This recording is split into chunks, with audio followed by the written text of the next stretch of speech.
ये आकाशवाणी है। कार्यक्रम सामयिक में प्रस्तुत है कोरोना वायरस संक्रमण पर स्वास्थ्य विशेषज्ञ डॉक्टर A.K. वार्ष्णेय से आकाशवाणी संवाददाता आनंद श्रीवास्तव की बातचीत।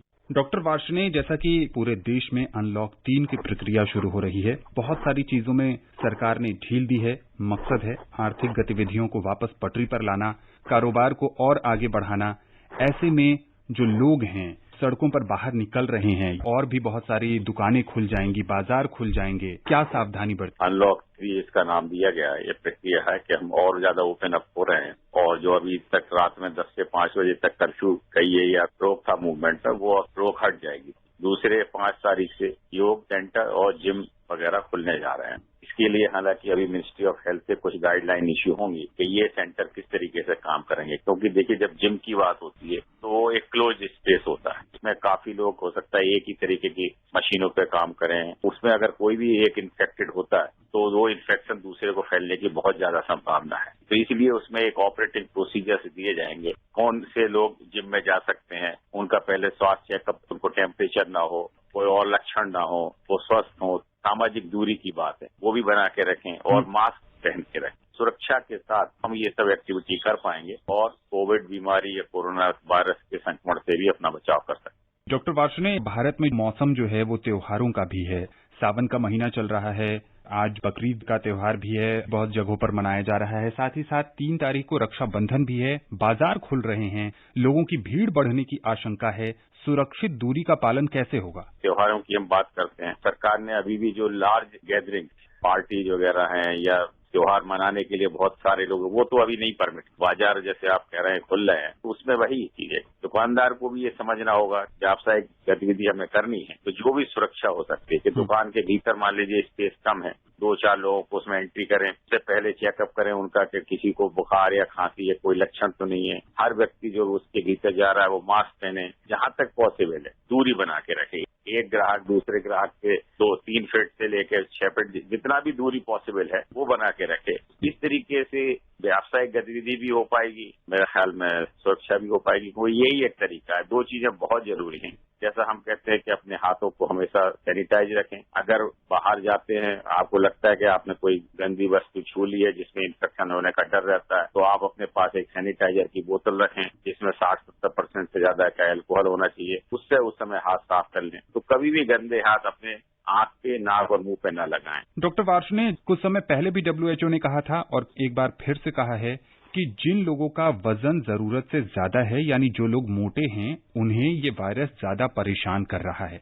क्या कहेंगे आप? लोग व्यक्ति मोटे हैं, खासतौर से जैसे मॉडरेट ओबीज हैं, जिनका BMI एक होता है बॉडी मास इंडेक्स, तो ज्यादातर हम 25 के ऊपर अगर बॉडी मास इंडेक्स हो तो उसको मोटा बोलते हैं। लेकिन जिनका बॉडी मास इंडेक्स 30 के ऊपर है, वो 30 से 35 है, जिसको मॉडरेट ओबेसिटी बोलते हैं, या 35 से ज्यादा है जिसको बहुत ज्यादा ओबेसिटी या मॉडरेट होते हैं उसको बहुत सीवियर ओबेसिटी बोलते हैं। इनको संक्रमित होने का डर रहता है और ये संक्रमित हो जाए तो इनकी रिकवरी होने में भी परेशानी। तो इसका कारण ये होता है कि जो मोटे लोग होते हैं उनकी जो रेस्पिरेटरी मसल्स हैं वो वीक हो जाती हैं, और जो लंग्स का वॉल्यूम वगैरह है, क्योंकि वो अच्छी तरीके से सांस भी नहीं ले पाते। आपने खुद ही देखा होगा कि ज्यादातर जो मोटे व्यक्ति हैं अगर वो थोड़ा सा भी चलते हैं तो उसी में ही उनकी सांस फूलनी शुरू हो जाती है, क्योंकि उनका लंग का कॉम्प्लायंस जो है वो रिड्यूस हो जाता है। इसके अलावा जो मोटे व्यक्ति हैं उनमें diabetes, blood pressure, heart disease और बीमारियां के भी खतरा जाता है, या उनको ऑब्स्ट्रक्टिव स्लीप एपनिया एक बीमारी होती है। कई बार मोटे लोगों को आपने देखा होगा दिन में ही वो खर्राटे लेते रहते हैं, खर्राटे लेते लेते सो जाते हैं और उनकी सांस रुक जाती है। तो ये मोटे लोगों में जो असली समस्या वो है,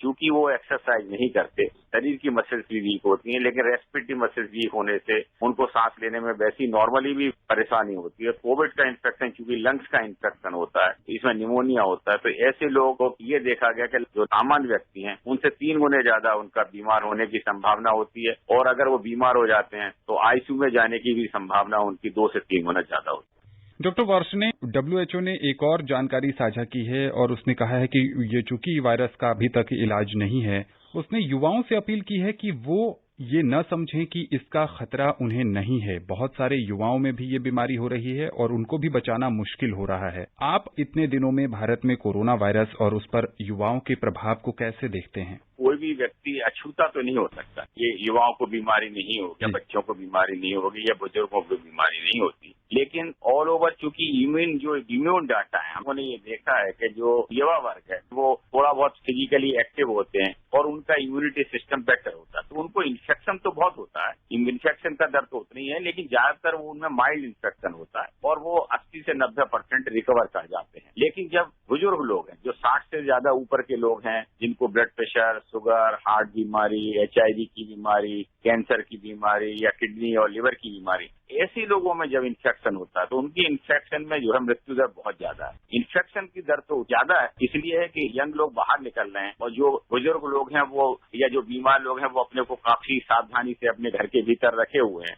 डॉक्टर वार्ष्णेय, अगर सभी लोग छाता लेकर निकलें तो एक सुरक्षित दूरी खुद ब खुद बन जाएगी। जब आप छाता अगर ऊपर लगाए हुए हैं, छाते का जितना डायमेंशन है तो उतने डायमेंशन से आप दूसरे व्यक्ति से दूर हो जाते हैं। ये एक अच्छा तरीका हो सकता है, खासतौर से अगर बहुत तेज बारिश आ रही है या धूप आ रही है तो उस समय अगर आप लगाते हैं तो ये एक तरीका हो सकता है। लेकिन मैं हमेशा ये कहूंगा कि आप अपने मुंह पे हमेशा मास्क लगा के रखिए और जानबूझ के हमें अपने को दूसरे से दूर रखना। नॉर्मली हम अभी तक क्या करते थे, जैसे ही हमारा कोई मित्रगण मिला, जैसे ही हमारा कोई रिश्तेदार मिला, तुरंत हम एक दूसरे के पास आते हैं, तुरंत हाथ मिलाते हैं, तुरंत गले लगते हैं। ये सब चीजें हमें नहीं करनी। हमें ये कोशिश करनी है कि भाई इस समय जितनी पॉसिबल डिस्टेंस हो सकती है किसी भी तरीके से, वो हमें उससे डिस्टेंस बना के रखनी है।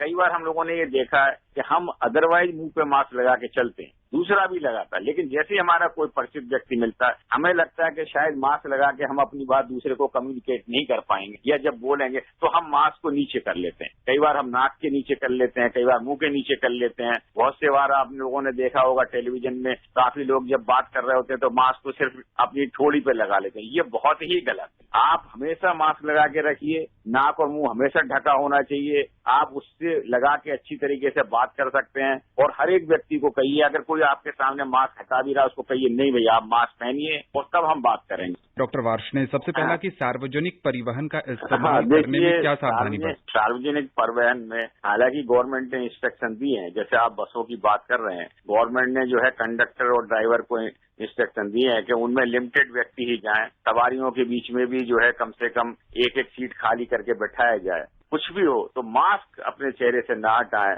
और किसी से भी अपने हाथ ना मिलाएं, शरीर ना मिलाएं। जितनी भी पॉसिबल है डिस्टेंस। अगर आपको लगता है कि बहुत ज्यादा भीड़ है तो दूसरे लोगों को भी हतोत्साहित करिए कि भाई आप ऐसी भीड़ में मत चढ़िए। कंडक्टर या ड्राइवर से भी सवाल करिए कि आपने इतनी सवारियां लेके क्यों चल रहे हैं। तरीका तो यही है। देखिए पॉसिबल है जहां तक वहां तक तो आप अपना प्राइवेट वाहन अगर आप अफोर्ड कर सकते हैं तो करिए, लेकिन सार्वजनिक वाहन में जाना है तो कोशिश करिए कि ऐसे टाइम पे जाएं जब सार्वजनिक वाहन में भीड़ ना हो। दूसरे लोगों को भी कहिए कि भाई अपना कुछ दूरी बना के रखें। डॉक्टर वार्ष्णेय, चाट, समोसे और जलेबी चूंकि गर्म होते हैं, क्या इससे भी कोरोना फैल सकता है? चाहे चाट हो, चाहे समोसे हो या कोई भी हो, अभी तक कहीं से भी पूरे विश्व से खाने के द्वारा कोरोना फैलने की कोई भी रिपोर्ट नहीं आई है। तो कोई भी खाने की वस्तु, चाहे वो गर्म हो या ठंडी हो या वेज हो या नॉन वेज हो, किसी से भी कोरोना फैलने की संभावना नहीं है। लेकिन जो व्यक्ति उसको बना रहा है, अगर वो व्यक्ति संक्रमित और वो संक्रमित व्यक्ति के आप नजदीक में आते हैं और वो खाता तो उसके नजदीक आने से, या जो व्यक्ति आपके घर में कोई चीज खाने की वस्तु डिलीवर कर रहा है और वो जो पैकेट में ले रहा है और वो फिर संक्रमित व्यक्ति, तो उसके द्वारा संक्रमण आपको फैलने की संभावना हो सकती है। लेकिन अगर शुद्ध कोई भी खाना बना हुआ है तो कैसा भी खाना है उससे कोई भी संक्रमण अभी तक पूरे विश्व से कहीं से भी कोई रिपोर्ट नहीं आई है कि किसी भी खाने की वस्तु से बिल्कुल किसी को कोरोना हुआ। 15 दिन घर पे रहते हैं, 15 दिन काम करते हैं, ऐसे में क्या सावधानी बरतें? समय बहुत कम है डॉक्टर वार्ष्णेय। जब भी आप बाहर काम पे निकलें आप हमेशा अपना मास्क लगा के रखें। जहां तक पॉसिबल है एक सामाजिक दूरी 3 से लेकर 6 फीट की बना रखें। गंदे हाथों को अपने नाक, मुंह और आंख पर ना लगाएं। हाथों को लगातार अच्छी तरीके से साबुन और पानी से धोते रहें। अगर साबुन पानी उपलब्ध नहीं है तो कोई अच्छा सैनिटाइजर जिसमें 60-70% एल्कोहल है वो अपने पास रखिए और उसको लेकर सैनिटाइजर का बहुत ज्यादा उपयोग में जरूरत नहीं समझता है, क्योंकि इससे आपको स्किन की एलर्जी और भी समस्याएं हो सकती है। आकाशवाणी से जुड़ने के लिए डॉक्टर वार्ष्णेय आपका बहुत बहुत शुक्रिया। धन्यवाद। अभी आप सुन रहे थे कोरोना वायरस संक्रमण पर स्वास्थ्य विशेषज्ञ डॉक्टर A.K. वार्ष्णेय से आकाशवाणी संवाददाता आनंद श्रीवास्तव की बातचीत। ये कार्यक्रम आकाशवाणी के समाचार सेवा प्रभाग द्वारा प्रस्तुत किया गया। इसे आप हमारे mobile app news on AIR पर भी सुन सकते हैं। इस कार्यक्रम के संबंध में अपनी प्रतिक्रिया आप हमें ईमेल कर सकते हैं। पता है airnsdtalks@gmail.com। ये कार्यक्रम फिर से सुनने के लिए लॉग ऑन करें हमारी वेबसाइट newsonair.com।